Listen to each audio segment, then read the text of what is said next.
MA final के बच्चों का हार्दिक स्वागत। मैं अलका जैन, सह आचार्य हिंदी, राजकीय महाविद्यालय किशनगढ़ से। बच्चों, इसके पूर्व कालांश में हमने गोदान का प्रारंभिक अंश जो है जाना। हमने घटनाएं देखी कि किसान भूरी जो है वो बड़े लोगों, जमींदार वगैरह से अपना संबंध अच्छा रखते हुए अपना जो है गाय खरीदने की लालसा को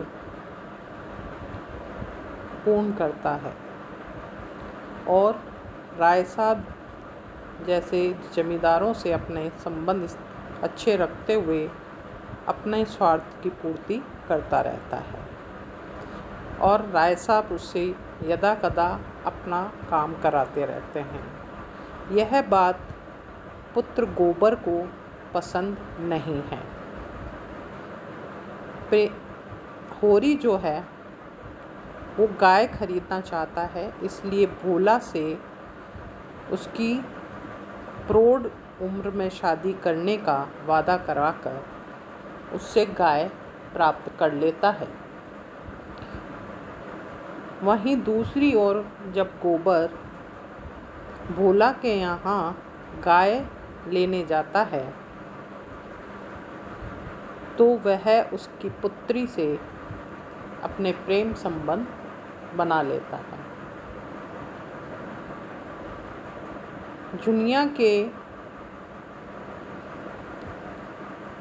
गर्भवती हो जाने पर गोबर शहर की ओर भाग जाता है और उसे अपने घर, अपने माता पिता के पास छोड़ जाता है।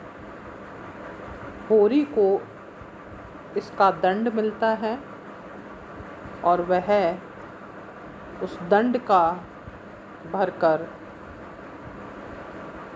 दाने दाने के लिए मोहताज हो जाता है, क्योंकि दूसरी तरफ उसकी खेती भी सूख जाती है और जो कुछ भी होता है वो दंड स्वरूप भरने में चूक जाता है।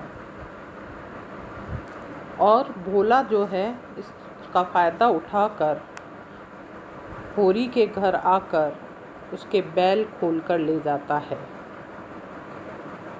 क्योंकि वह गाय के रुपए जो हैं वो नहीं चुका पाता। हमारी कथानक यहाँ ख़त्म हुआ था। आगे की घटनाएं हम देखेंगे कि ग्रामीण जीवन में जो हमने उपयुक्त घटनाएं देखी, अब हम नागरिक पात्र भी अपने अपने ढंग से जो समय बिता रहे हैं उस ओर हम दृष्टि करेंगे। मालती इधर से उधर चहकती चमकती हुई घूमती दिखाई देती है। वह भले ही इधर से उधर घूमती हो, किंतु अपने परिवार के प्रति पूरा दायित्व निभाती है। मालती अपनी बहन सरोज को प्रेरित करके विमेंस लीग की ओर से मेहता के भाषण का आयोजन कराती है। मेहता का भाषण होता है, इसमें राय साहब, खन्ना और मिर्जा सभी उपस्थित होते हैं। स्वयं मालती और बहुत सी स्त्रियां सज धज कर मेहता के भाषण को सुनने के लिए भाषण स्थल पर पहुंचती हैं। भाषण में मेहता स्त्रियों के महत्व पर प्रकाश डालते हैं और स्त्रियों और पुरुषों के समान अधिकार की बात करते हैं। भाषण बड़ा ही प्रभावशाली होता है। भाषण के बाद मालती के आग्रह पर मेहता उसे छोड़ने के लिए मोटर में उसके घर तक जाते हैं। घर पहुंचकर मालती मेहता से भोजन के लिए आग्रह करती है। शहरी पात्र जब इस प्रकार के कार्यक्रमों में व्यस्त थे, तब जमींदार राय साहब इस बात से क्रोधित थे कि पंचों ने होरी से दंड के रुपए अगर ले लिए हैं तो वे अभी तक उनके पास क्यों नहीं आए। वे होरी के प्रति बाहरी सहानुभूति तो दिखलाते हैं, और भीतर ही भीतर जुर्माने के रुपयों के न आने पर क्रोधित भी होते हैं। पंच लोग इससे परेशान हो जाते हैं।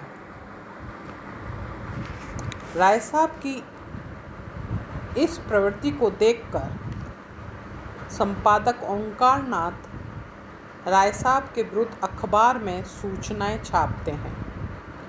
राय साहब संपादक के पास जाते हैं और काफ़ी वाद विवाद के बाद यह तय होता है कि वे अखबार के 100 ग्राहकों का चंदा अपनी ओर से दे देंगे। इस प्रस्ताव को सुनकर संपादक महोदय राय साहब के विरुद्ध छापना बंद कर देते हैं।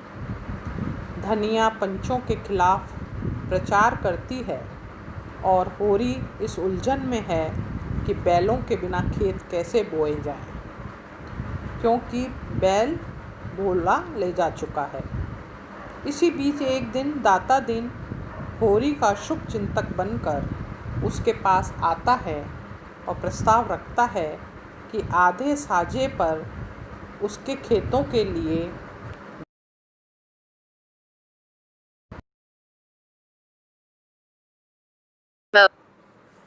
बीज और बैल दिए जा सकते हैं।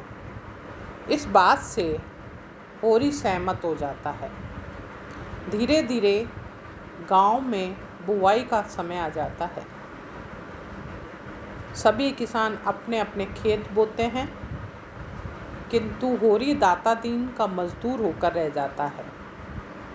इस स्थिति से धनिया दुखी होती है और रोने लगती है। खन्ना और गोविंदी एक ही घर में रहते हैं, किंतु दोनों के स्वभाव एक दूसरे के विपरीत हैं। मिसेज खन्ना अर्थात गोविंदी सीधी सरल महिला है और मिस्टर खन्ना धन के लोभी। जब गोविंदी का बच्चा बीमार पड़ जाता है तो गोविंदी इलाज के लिए डॉक्टर नाग को बुलाना चाहती है, किंतु खन्ना मिस मालती को बुलाना चाहते हैं। इसी बात पर दोनों में झगड़ा होता है और गोविंदी घर छोड़कर एक पार्क में चली जाती है, जहां उसे मिस्टर मेहता मिलते हैं। मेहता साहब गोविंदी को नारित्व की साकार प्रतिमा बतलाते हैं और समझा बुझाकर घर पहुंचा देते हैं। शहर में गोबर नौकरी कर रहा था। धीरे धीरे उसकी प्रतिष्ठा बढ़ने लगती है। वह मेहनत मजदूरी से घबराने वाला युवक नहीं था, अतः अलग से खोमचा भी लगाने लगता है। धीरे धीरे उसके पास कुछ रुपया जमा हो जाता है। उसके मन में अचानक यह भाव उत्पन्न होता है कि अभी तक उसने अपने घर वालों के लिए एक पैसा भी नहीं भेजा है। असल में गोबर माँ बाप को पैसे इसलिए नहीं भेजना चाहता था कि इसके माँ बाप को न तो पैसे की कीमत मालूम थी और न वे उसका सही उपयोग कर सकते थे। अचानक एक दिन वह गांव आ जाता है। गांव वाले उससे मिलने आते हैं। वह शहर की बातें करता है, जिन्हें सुनकर उसके माता पिता खुश होते हैं। गांव आकर वह दुनिया की नाराज़गी भी दूर कर देता है। गोबर गांव के युवकों के साथ घूमता है और बड़े वर्ग के लोगों को फटकार देता है। इससे महाजन चिढ़ जाते हैं। गोबर भोला से अपने बैल भी ले आता है। दाता दिन होरी को काम पर ले जाने के लिए आते हैं तो गोबर अपनी ईख बोने की बात कह देता है। दाता दिन यह सुनकर अपने रुपए मांगने लगते हैं। गोबर रुपए तो देना चाहता है, परंतु बैंक के हिसाब से ब्याज लगाकर वह इस चीज़ को नहीं देना चाहता। होरी परलोक के भय से गोबर को डांट देता है और दाता दिन द्वारा लगाई गई ब्याज को स्वीकार कर लेता है। इससे गोबर और होरी में मन मुटाव हो जाता है। इतना ही नहीं, धनिया और गोबर में भी वाद विवाद होता है। परिणाम स्वरूप गोबर दुनिया को लेकर शहर चला जाता है। राय साहब भले ही जमींदार हों, किंतु उनके सामने कई समस्याएं हैं। उन समस्याओं को सुलझाने के लिए वे नित्य प्रति कोई ना कोई योजना बनाते रहते हैं। उनकी समस्याएं इतनी विशाल हैं कि सुलझने का नाम लेते ही वे और आगे बढ़ने लगती हैं। राय साहब पैसे के अभाव में तनख्वाह के पास जाते हैं। जब वहाँ से भी रुपया नहीं मिलता तो वे खन्ना से रुपये मांगते हैं, किंतु खन्ना कमीशन पर रुपया देना चाहता है। इसी बीच मेहता भी आ जाते हैं, जो महिलाओं के लिए व्यायामशाला का आयोजन कर रहे हैं। इसके लिए उन्हें भी चंदे की आवश्यकता है। राय साहब बावजूद गरीबी के 5,000 रुपये देने की बात कह देते हैं। खन्ना गोविंदी द्वारा व्यायामशाला की नींव रखवाने की बात सुनकर क्रोधित हो जाते हैं। खन्ना बहुत टालने की कोशिश करते हैं, परंतु मालती उनसे 1,000 रुपये का चेक ले ही लेती है। तो यहाँ हमारा शहरी जीवन के साथ जो है, शहरी जीवन के बिंब को गोबर द्वारा प्रदर्शित करना इत्यादि बातों के साथ हमारा ये कथानक यहाँ पर एक बार विराम लेता है। अगले सारांश में हम वापस से अगले कालांश में हम पुनः अगले कथानक के अगले भाग में चलेंगे। धन्यवाद।